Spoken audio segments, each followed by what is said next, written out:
매년 한국인들은 곰팡이 퇴치에 약 5조 3천억 원을 소비합니다. 그들은 곰팡이 제거 서비스, 공기청정기, 화학 스프레이, 제습기, 욕실 환풍기, 새로운 석고보드 및 새 페인트 칠에 돈을 지불합니다. 하지만 봄이 오면 같은 검은 점들이 종종 다시 나타납니다. 그것들은 욕실 구석에 나타납니다. 지하실 벽을 따라 기어오르기도 합니다. 따뜻한 실내 공기가 축축한 표면과 계속 만나는 싱크대 아래 세탁기, 뒤나 차가운 창문 근처에 숨어 있습니다. 그것이 바로 좌절감을 주는 부분입니다. 대부분의 주택 소유자들은 문제를 해결하고 있다고 느끼지 못합니다. 그들은 일시적인 휴전을 빌리고 있는 것처럼 느낍니다. 그러던 중 오래된 시골의 한 주장이 등장합니다. 경상도와 전라도 일부 지역에서는 어떤 사람들은 특정 전통 한옥과 같은 목조 주택들이 현대식 주택보다 곰팡이 문제가 훨씬 적은 상태로 수세대 동안 유지되어 왔다고 말합니다. 130만 원짜리 기계를 사용했기 때문이 아닙니다. 매달 벽에 스프레이를 뿌렸기 때문도 아닙니다. 집을 비닐 거품으로 밀봉했기 때문도 아닙니다. 그 주장은 그것보다 훨씬 더 기이합니다. 그들은 그 비결이 땅에 접지된 약 1만 5천 원 정도 하는 작은 피복 없는 구리선이었다고 말합니다. 믿기에는 너무 간단하게 들립니다. 그리고 어쩌면 실제로 그럴지도 모릅니다. 그래서 우리는 이것을 마법처럼 다루지 않을 것입니다. 우리는 이것을 건축 과학으로 다룰 것입니다. 오늘 우리는 1897년부터 간과되었던 한 과학적 아이디어로 돌아가 진지한 질문을 던져보려 합니다. 이것은 단순히 오래된 집들이 이미 통풍이 잘 되기 때문에 전해 내려온 농부들의 미신이었을까요?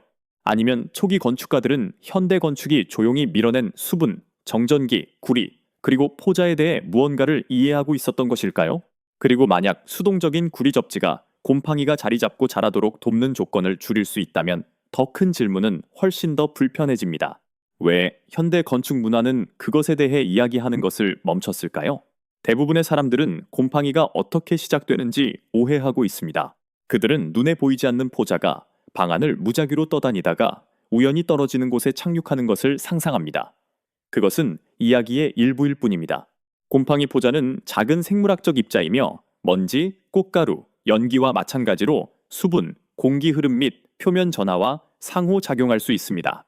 이것이 중요한 이유는 집이 대부분의 사람들이 상상하는 것처럼 단순하게 전기적으로 중성인 상태가 아니기 때문입니다. 모든 벽은 표면입니다. 모든 구석은 수집 지점입니다. 모든 축축한 재료는 공기 중의 입자들을 더 강하게 끌어당깁니다. 실내 습도가 50% 이상으로 올라가면 석고보드 틀, 목재 페인트막, 먼지층이 표면의 수분을 머금을 수 있습니다. 그 얇은 수분막이 모든 것을 바꿉니다. 입자들이 더 쉽게 달라붙게 만듭니다. 증발을 늦춥니다. 곰팡이가 자라기 전에 필요한 조용하고 축축한 착륙 지점을 만듭니다. 이것이 곰팡이가 보통 가구 뒤의 구석, 싱크대 아래의 차가운 창문 근처, 지하실 벽을 따라 나타나는 이유입니다. 그러한 장소들은 우연히 선택된 것이 아닙니다. 그곳들은 공기 흐름이 적은 구역입니다. 수분 구역입니다. 입자 함정입니다. 오래된 구리선에 대한 주장은 구리를 도구로 생각하는 것을 멈추고 경로로 생각하기 시작할 때에만 흥미로워집니다. 구리는 전도성이 있습니다. 땅에 연결된 피복 없는 구리선은 수동적인 접지 경로처럼 작용할 수 있습니다. 이론적으로 그 경로는 먼지와 포자가 축축한 건축 자재에 더 공격적으로 모이게 하는 작은 표면 전하 차이를 줄이는데 도움을 줄 수 있습니다. 그것이 핵심입니다. 구리선이 집안을 돌아다니며 곰팡이를 파괴하는 것이 아닙니다. 환기를 대체하는 것도 아닙니다. 누수 수리를 대체하는 것도 아닙니다. 의료기기도 아닙니다. 그것의 잠재적인 가치는 훨씬 조용합니다. 공기 중의 입자들이 이미 수분이 기다리고 있는 곳에 정착하도록 돕는 조건 중 하나를 줄여줄 수 있습니다. 19세기 후반의 오래된 건축 기록들은 때때로 금속, 접지, 광물 접촉, 목재의 거동을 오늘날에는 낯설게 들리는 언어로 묘사했습니다. 이 전통에 종종 결부되는 아이디어는 때때로 갈바닉 치환이라고 불립니다. 쉽게 말해 전도성 물질이 미세한 전기적 차이를 표면에서 멀어지게 하여 땅속으로 이동시키는 경로가 될 수 있다는 것을 의미합니다. 셔츠에서 정전기를 제거하는 것과 같다고 생각하십시오. 셔츠는 여전히 셔츠입니다. 방에는 여전히 먼지가 있습니다. 하지만 입자들은 더 이상 예전처럼 고집스럽게 달라붙지 않습니다. 그것이 그 주장을 이해하는 더 솔직한 방법입니다. 구리가 영원히 모든 곰팡이를 죽이는 것은 아닙니다. 적절한 조건 하에서 구리가 할 수 있는 일은 눈에 보이지 않는 착륙 지점을 약화시키는 것입니다. 그리고 곰팡이는 군집이 되기 전에 착륙 지점이 필요합니다. 그렇다면 왜 이렇게 간단한 것이 현대 건축 문화에서 사라졌을까요? 더 현실적인 대답은 건설 산업이 변했고 오래된 수동적인 기술들이 새로운 시스템에 맞지 않게 되었다는 것입니다. 오래된 시골집들은 다르게 지어졌습니다. 많은 집들이 밀도가 높고 천천히 자란 목재, 더 두꺼운 판자, 석회 기반 재료, 더 넓은 공기 간극, 그리고 더 느슨한 벽체 조립을 사용했습니다. 그 집들이 현대의 기준으로는 항상 편안한 것은 아니었지만 종종 건조가 더 잘 되었습니다. 공기가 그 사이로 이동했습니다. 수분이 빠져나갈 방법이 더 많았습니다. 원시림에서 나온 목재는 나중에 사용된 빨리 자란 목재들보다 밀도가 더 높고 천연 수지가 더 풍부했습니다. 일부 건축가들은 이러한 종류의 목재가 수분, 광물, 그리고 작은 전기적 효과 주변에서 다르게 반응한다고 믿었습니다.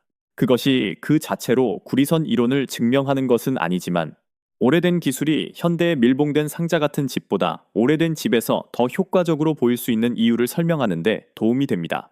그러다 건축 경제가 변했습니다. 20세기 중반 이후 한국의 주택 건설은 더 빠르고 더 저렴하며 더 표준화되었습니다. 건축가들은 가마건조 목재, 합판 가공 패널, 합성 증기 차단제, 석고보드, 발포 단열재, 그리고 더 밀폐된 기계 시스템으로 방향을 바꿨습니다. 그러한 재료들은 대량 주택 공급을 가능하게 했습니다. 그들은 또한 벽이 수분을 처리하는 방식도 바꿨습니다. 현대의 벽은 숨쉬는 나무 껍질이라기보다는 겹겹이 쌓인 샌드위치에 더 가깝습니다. 물이 안으로 들어가서 마르지 않으면 그 문제는 비용이 많이 드는 상황이 될 때까지 숨어 있습니다. 이것이 반드시 역사에서 구리 접지를 지우기 위해 쓰여진 법은 아니었습니다. 그것은 오히려 산업적 선택에 가까웠습니다. 표준화되거나 포장되거나 빠르게 검사되거나 반복 가능한 제품으로 판매될 수 없는 기술들은 주류에서 서서히 사라졌습니다. 저비용 구리 접지는 특정 조건에서 도움이 된다 하더라도 수익성 있는 서비스 주기를 만들어내지 못합니다. 교체용 필터가 필요하지 않습니다. 매달 화학 처리를 할 필요도 없습니다. 몇 년마다 새로운 기계를 팔게 해주지도 않습니다. 현대 건축은 규정하기 쉽고 보증하기 쉬우며 팔기 쉽고 수천 채의 집에 걸쳐 반복하기 쉬운 시스템을 선호합니다. 수동적인 전통 건축 방식은 그 과정에서 살아남는 경우가 드뭅니다. 모든 오래된 방식이 더 낫기 때문이 아닙니다. 많은 경우 그렇지 않습니다. 하지만 산업은 조용하고 일회성이며 마진이 적은 해결책보다는 편리함, 속도, 책임 통제, 그리고 반복적인 제품을 더 보상하기 때문입니다. 따라서 진짜 이야기는 권력자들이 어두운 방에서 구리선을 금지하는 음모론이 아닙니다. 진짜 이야기는 그보다 더 냉혹합니다. 속도를 위해 만들어진 건축 문화가 인내를 위해 만들어진 건축 습관을 점차 잊어버린 것입니다. 이제 실용적인 질문이 남습니다. 이것이 단지 수동적인 접지라면 조심스러운 DIY 버전은 어떤 모습일까요? 첫 번째 규칙은 간단합니다. 전기 배전반을 열지 마십시오. 전류가 흐르는 배선에 아무것도 부착하지 마십시오. 집의 구조적 틀을 변경하지 마십시오. 이 개념은 전기적인 업그레이드가 아닙니다. 이것은 집의 위험한 부분을 피해 외부에 배치하는 수동적인 건축 실험입니다. 기본 버전은 보통 10게이지 정도의 피복 없는 구리선, 구리 클램프, 그리고 지역 규정에 따라 흙 속에 박은 짧은 접지봉을 사용하는 것입니다. 실제 가정에서는 저 마지막 구절이 중요합니다. 토양 수분 규정 요구사항, 공공시설, 매설된 선로 등은 지역마다 다릅니다. 주택 소유자는 땅에 무언가를 받기 전에 지역 건축 규정을 확인하고 지하시설물 확인 서비스에 연락해야 합니다. 오래된 시골의 변형된 방식은 더 흥미로운 것을 추가합니다. 구리 경로 근처에 수추로 구운 참나무 껍질이나 화렵수 숯을 채워 넣는 것입니다. 여기서 이 아이디어는 마법의 방패라기보다는 생물학적 수집 구역에 가까워집니다. 숯은 다공성 구조를 가지고 있습니다. 활성탄이 필터에 사용되는 이유는 그 표면적이 냄새 분자와 작은 입자들을 가둘 수 있기 때문입니다. 구운 참나무가 인증된 공기 필터와 같을 수는 없지만 개념적으로는 타당합니다. 구리는 수동적인 전도성 경로를 만듭니다. 숯 재료는 먼지 수분과 유기 입자가 모일 수 있는 거칠고 다공성인 표면을 만듭니다. 그것이 생물학적 정화 구역에 대한 솔직한 버전입니다. 기계처럼 공기 중에서 곰팡이를 빨아들이는 것이 아닙니다. 곰팡이가 가장 좋아하는 조건들, 즉 정체된 공기, 축축한 표면, 갇힌 입자들, 방치된 구석을 줄이는데 도움을 줄 수 있는 저비용 수동 구역을 만드는 것입니다. 이것의 진정한 가치는 파손된 파이프, 새는 지붕 또는 기초를 뚫고 들어오는 물과 싸우는 데 있지 않습니다. 그러한 문제들은 먼저 수리가 필요합니다. 이것의 진정한 가치는 집의 더 조용한 곰팡이 구역에서 나타납니다. 계절적 습기, 지하실의 눅눅함, 욕실의 수증기, 차가운 구석, 약한 공기 흐름, 그리고 날씨가 변한 후에도 약간 축축하게 유지되는 표면과 같은 곳입니다. 그것이 바로 오래된 수동적 건축 방법이 처리하도록 설계된 종류의 문제입니다.